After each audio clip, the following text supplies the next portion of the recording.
Good morning or good afternoon. You may know who I am, but if you don't, my name is Kris Campbell.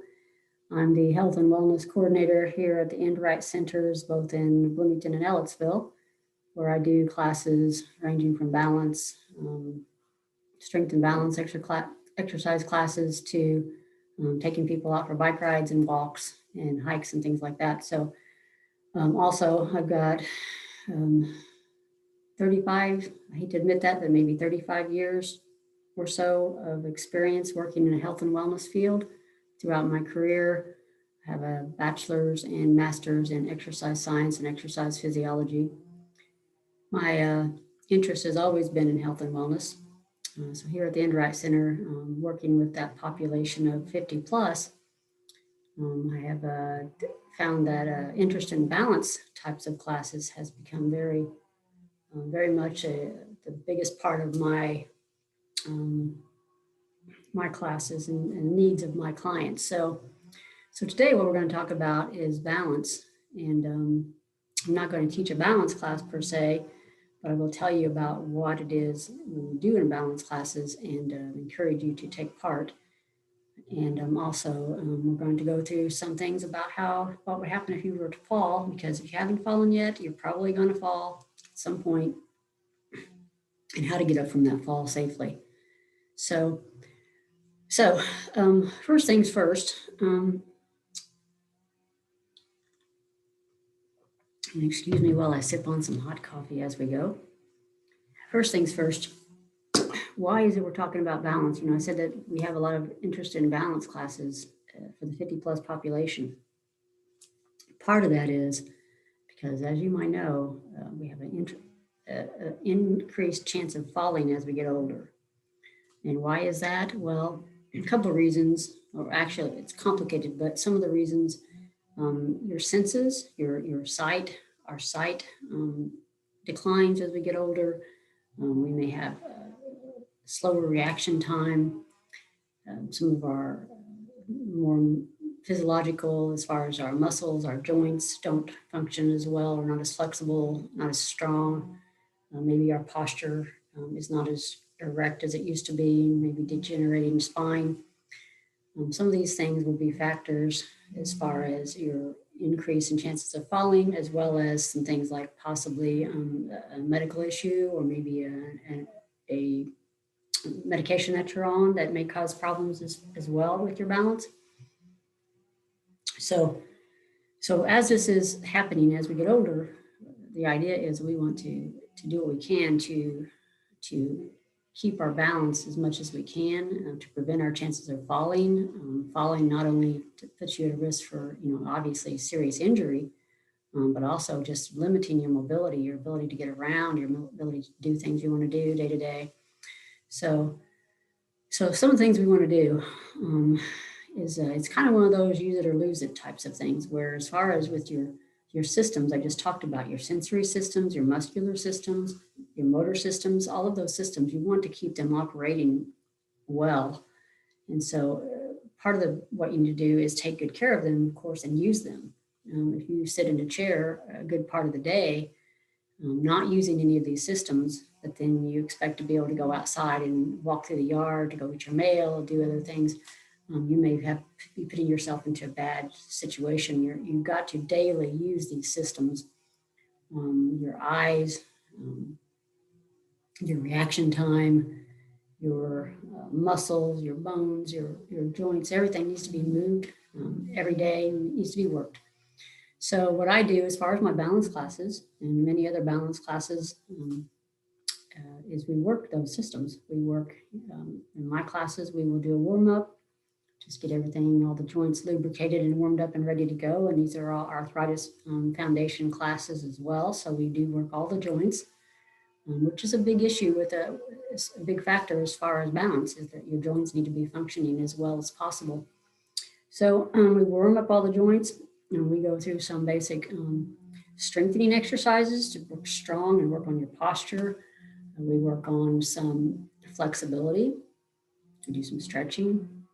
We also do some motor skills types of things, which is moving around, maybe trying to catch a ball, being able to, tap your opposite knee, being able to step sideways, being able to stand on one foot and do other types of things. We'll do a lot of different things that will challenge your balance, and we will progress carefully with that. Usually by starting with, sitting, we'll do some standing things. And when we're standing, you're behind the chair. So you've got where you can hold on to the chair. Eventually you'll go to where you're just holding the chair with one hand, maybe then just holding the chair with two fingers, maybe then eventually not even holding onto the chair at all, but just hovering your hand above the chair. So that's some of the progression that we'll work with as you go. We also use several different toys, I guess I should say, as far as doing the types of balance exercises. One of the things we'll do is we use the bands quite a bit. And when we use the bands, we're using them for strength. We're doing our push-ups, our chest press. We're doing our presses up in the air, shoulder presses. And because we've got to have good posture and good strength in order to keep ourselves upright. And also, it's going to be really important if it comes to getting up off the floor, if you fall, is how strong you are. So we're really focused on all of our balance classes on strength throughout the whole body. We work everything all the way from your toes up to your ears and strength. Also being very flexible, same thing. So we'll use the bands. We'll also sometimes use dumbbells, which I'm pointing out here, but you may not be able to see them. Dumbbells. We'll use little silly little things like these little stress balls to get you to work your fingers. So different things, we'll use cones and things for you to step up on and things to kind of get you off balanced. So different things like that we'll use in balance classes to help you keep those systems all working so that you can stay on your feet. Most of the classes that I teach will go 45 minutes, give or take, maybe up to an hour, depending. And we have a basic class called the SBF class, which is Strength, Balance, Flexibility. 45-minute basic class, good one to start out with. And we have another class that's kind of a step up, and we call it a balance class, just basic balance class. And it takes it another level. Sometimes do things where you're playing games and moving around the room a little bit more. So a little bit more, need to be a little bit more agile, but a great place to start out would be that SBF class. And then moving on into that strength class or the regular balance class. Like I said, just, about an hour, and you, within that course of that 45 minutes to an hour, you will work all of your systems as far as your strength, again, your flexibility, your eye movement. We will do eye exercises. We will do reaction time. Again, silly little things like being able to just catch the ball, bounce the ball, catch it, bounce the ball, catch it. Be able to look to the side when you're standing up straight and have your feet together and be able to look to the side and look back. Some of those types of things we'll be working on. So we want to keep you on your feet and not on the floor. So I'm not going to show you a lot of those exercises today, but again, one of the things that we do is we teach the classes. We teach them online right now. We also teach them in person once we get back into in person. And we also can teach you these types of exercises that you can do at home on your own if you're unable to get into a class or you're unwilling to be able to do it on not unwilling, but unable to do it on a computer. So let's talk a little bit about falling. So the idea with the balance is to not fall, but no matter how many balance classes, no matter how hard you work and how careful you are, most likely most of us will fall at some point in our life and end of our life here, the last 30 years or so.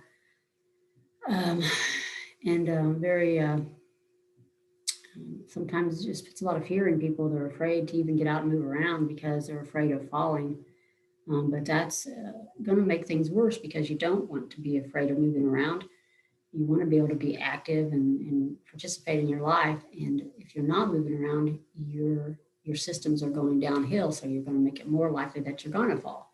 So we want to keep you moving around, keep you active, keep you on your feet.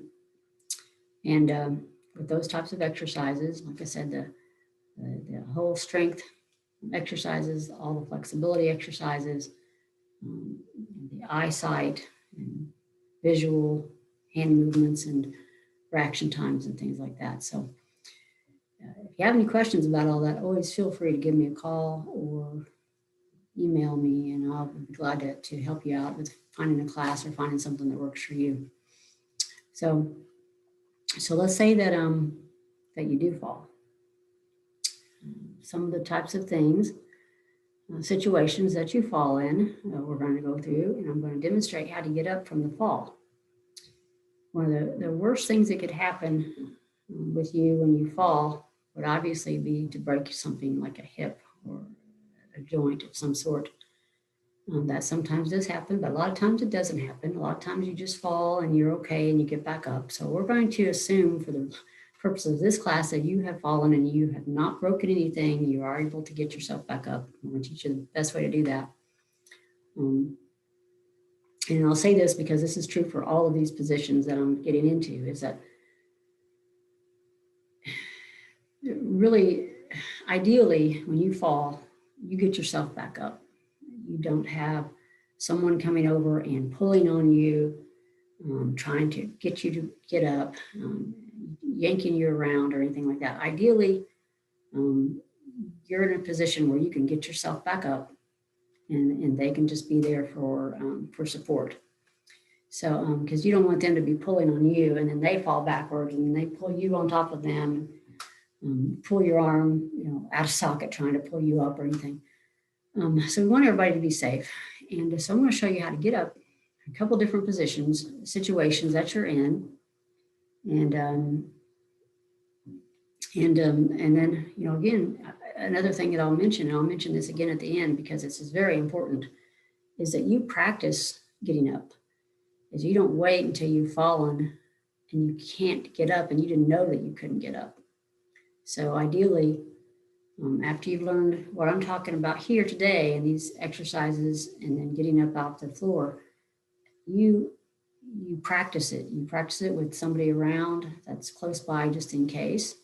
But you work on some of the exercises and you get down on that floor and then you get yourself back up. And you do that every day. You get down on that floor and get yourself back up so that you know that you can do it. So like I said, the first thing I want to talk about before I get on the floor too many times is, like I said, those exercises. If you're not currently doing an exercise class, balance class of any type, I'm going to highly recommend that you do some type of a class. Just get a hold of me and I'll give you some exercises to do at home, because you definitely should be doing some stand-ups out of the chair, which is just basically up and back down, up and back down out of the chair without using your hands on the chair. Just keeping those leg muscles, pretty much all the muscles from your knees up to your waist, strong with that activity. And that's a good place to start right there. It's just up out of the chair, back down, up out of the chair, back down.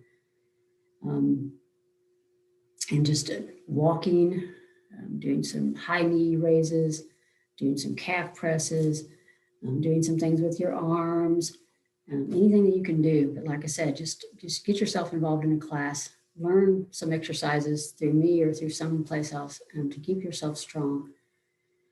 And then we're going to practice getting up off the floor, right? We're going to get on the floor, we're going to get back up. So I'm going to move my chair out of the way, and so I can show you where the mat is over here. I'm going to show myself getting down to the floor like I've fallen. I'm going to go through a couple of different very slight changes in my position, or my situation, I should say, as far as getting back up off the floor. All right. So one of the first things to remember, if you fall, you have now fallen. Very first things to remember is that unless you're in the middle of the street and you're going to get hit by a truck, there's not going to be a big hurry to get yourself back up. Okay, I know you might be in a situation where you're embarrassed and there's people around and you want to get back up as quickly as possible. But however, the best thing to do is once you fall is to just lie there and take a deep breath or two, because your heart rate is up now, everything's worked up, and you just want to lie there and take an inventory of yourself. How do I feel? How do my elbows feel, my shoulders? How do my hips feel, my knees? Take a few good deep breaths, relax. So it's going to help you a lot to get back up if you're relaxed. So relax, Take inventory of your body. Take inventory of your situation. I'm not in any danger. My body seems to be okay. Maybe I'm sore. Maybe I'm going to be bruised. But I don't think that there's anything seriously broken, so I think I can get back up. Now, obviously, this is a different situation. If you do think there's something broken, you're going to need some help by, someone call 911, please. Don't try to get yourself back up. Someone call 911. However, in this situation, you're down, you're fallen, you're taking a couple good deep breaths, relax. I'm okay. I think I could get myself back up. So if I'm on my back, this is going to be hard to get back up. So the first thing I got to do is roll myself over. Get one knee up, swing your arm over, and push with that leg, that knee, push yourself over so you can get over on your side, and then push yourself back up to a sitting position. As you come up, you can relax. You can stop, take a deep breath there, continue. You don't have to do it all in one big motion. You can roll over on your side, stop, take a breath, roll up to this position, stop and take a breath. Okay, now where am I going to go? Well, it depends on the situation. If there is a chair, which I have a chair right here, lucky me. If there's a chair close by, or a step or a rail or something that's pretty sturdy, say I want to try to use that probably to help me get up. What I'm going to do is I'm going to get over onto my hands and knees, over on hands and knees. And I'm going to crawl to the chair or the step or the railing. And I'm going to use it to help me push myself up. Nice and slow. The slower you get up, the better. Why is that? Because you don't want to get lightheaded going up, and then you get up and you fall back down. So you're going to always try to go up nice and slow. So with the chair, okay, that was kind of easy, right? Not always so easy. You don't always have a chair close by or something like that to use. What happens if you've got 5 different people and you've fallen? And you've got 5 different people, and now they're all coming up to you, and they're trying to pull you this way and pull you that way and lift you up from behind. What are you going to be doing there? Well, ideally, you would tell them, thank you very much for trying to help me, but if you'll step back and just let me get up on my own. That's going to be the safest way for you to get up. Just tell them you're okay. Please stand back and just wait and get up on your own. Now, if there's no chair to help you pull yourself up, pick yourself up on, one thing that one of the bystanders could possibly do to be helpful for you is become a chair. Instead of them pulling you up, like I mentioned earlier, you don't want them pulling on you and they're pulling and they lose their balance and they fall backwards. Plus, it's just hard to get up from that position. So what they could do, though, is while you're on the floor, on the ground, they could come over and get down and be on their hands and knees and become a chair. Simple enough, right? They're letting you do your thing to get up, but they're just becoming your chair. So imagine this chair is this person on their hands and knees. And there they are, just like this. What I do, same thing I did before. Over on my hands and knees, I put my hand on their back, put my other hand on their back possibly. I slowly stand up. All right. So you have 2 ways to go there. You have a chair close by, a rail, a stairway, a bench, something that's pretty sturdy, or you have a person that you can have them to be a chair for you. Okay. Say you have none of that. Say you have gone to the mailbox, you're out in the yard, and there's no chairs, there are no people, and you're on the yard, on your back. What's your best way to get up? All right. Fallen in the yard, on I'm going to again, this is my sidekick, Sophie. She's helping me out here today. You're going to go ahead and do yourself your rollover again. And you, by the way, your dogs should not be helping you pull you up either. So again, you're going to get on your sitting position. Again, you took your time, make sure you're okay, take a couple deep breaths, get in your seated position. Then you're going to get to your knee position. Again, another deep breath. So now, I don't have a chair, I don't have a person, I don't have anything to grab onto at all to help me get up. This is where having some strength and flexibility is very helpful. Okay, so what I can do is, I can bring one knee up. I can do this 2 different ways, depending on how long my legs are and how strong I am with my upper body. I could bring both legs up, like such, like this, and then walk up, walk up, walk up. I could do it that way, all right? Or say I'm down like this, and I bring one leg up, and then what I do is I just go ahead and put my hand up on my one leg, and I just try to then use my other hand and leg and just push up like this. It's kind of like a push up and then up. You'll find what works best for you. But ideally, like I said, you're coming up slow. If you try to jump up really quickly, again, you could make yourself dizzy and you could fall back down. So the idea is to come up slowly with whatever you do. Slowly, slow. Back up a little bit more, slow. And by this time, hopefully you're feeling like you can get your breath and you can stand up. So that takes a little bit of practice. And that's ideally why I said, why you would want to practice that at home every day. Getting down, getting back up, getting down, getting back up. So you know you can do it when you are someplace and you don't have anybody around or anything you can hang on to. So some of you may be saying, well, I can't get on my knees because I've had knee replacement in one or both knees.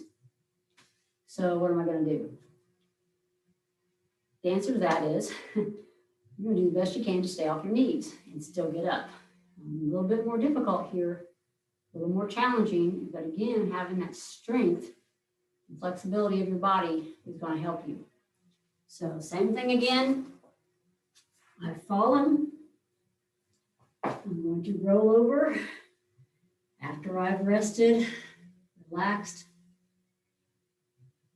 A couple deep breaths. I'm okay.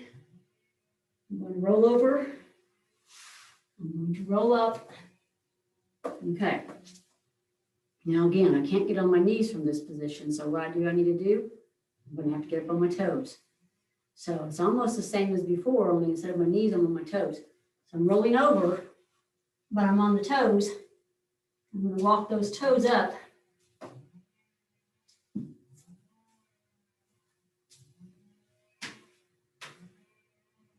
So never did get on the knees. I'm going to show you that again. I'm down. And as I roll over, I'm on my toes. Start walking those toes to where I can get to where I can stand up. All right. And you may say that's impossible. It's not impossible if you manage to keep your strength as much as you can. And the only way you're going to keep your strength is by doing strength exercises and flexibility exercises, every other day or a couple times a week, doing these exercises and being active every day so you can stay strong, so you can get up. So what are some other situations that you might come across besides those ones I just mentioned? We've had one, say you had an injury to your arm, your wrist or your elbow, and you're trying to get up. We have a different situation here in that, again, you may have to be very careful. Maybe say your right arm is injured either before or during the fall. You may have to only use one arm to get up, to get yourself up to the seating position, correct? Once you're in the seated position, you're going to then do a little tripod where you're, again, on your knees or on your toes. On your toes, it's going to be very difficult from here, but it is doable. But you're on your knees, and then you're going to, again, and you could use your arm as much as possible, but if you can't use it at all, one arm it, and up you go. All right. So another situation might be where you're on a slippery surface. Ideally, if you're in slippery grass or you're on slippery ice, ideally you would get yourself up to the edge over to where it's not so slippery to get up. Try not to get up on the slippery surface, of course. If you do have to do the slippery surface, I think the recommended, again, you're going to get up onto the knees or the toes on the surface. And as you get up, I will keep my center of gravity as wide as possible. So foot out, very carefully, foot up. Make sure that you're just being very, very, very, very, very careful as far as getting yourself up from that position. But ideally, you would try to get over to the edge of where you're not on a slippery surface. So that's pretty much how you get up off the floor or off the ground if you fall. And if I've said it once, I'll say it another 100 times. Ideally, you practice that. Get down on your floor, on your mat, get up, get up, get up. If you don't think you're ready for that yet, the first thing, like I mentioned earlier, to start with is grabbing yourself a chair, a nice sturdy chair, knees straight ahead. Sit down in your chair, get back up. Don't use your hands on your knees to push yourself up. Try to just get yourself up. If that starts getting too easy, hold a dumbbell or something in your hand. Give yourself a little extra weight. That's what's going to keep those muscles strong that need to get you up off the floor. But like you saw when I was on the floor, it's not only the leg muscles, I also had to use my arm muscles. So that's why in my balance classes, we don't just do legs. We also do arms, push those arms, push those arms. Because when you're on the floor, you're going to need those arms to get you upright and then to get you up off the floor. So I want you to focus, on this midsection, of course, but really do not forget about those arms that are important as well, and those shoulders. So that's, bring myself back up here to the front. That, in a nutshell, is how to get up off the floor or the ground if you fall. I hope you don't, but most likely most of us will. Don't be afraid, and be as careful as you can as far as being very cautious and careful. Wet leaves, wet surfaces, all of those obvious things, but even some things that aren't so obvious, and just being really careful. Pets, small children, of course, rugs, all those types of things, wires, uneven surfaces, all those things that can be a problem for us. And do your best to get those out of the way or not in your life as much as possible. But also be prepared to fall. Be prepared. Know that you'll be able to get back up if you do, and do practice the exercises to get up off the floor. And like I said, feel free to give me a call or an email, and I will go through in detail with you what the classes are that we offer, and talk you through some things you can do at home if that's what you'd like to do, to stay strong, to stay flexible, so that you can get yourself up off the floor when you end up on the floor. That's it for the day.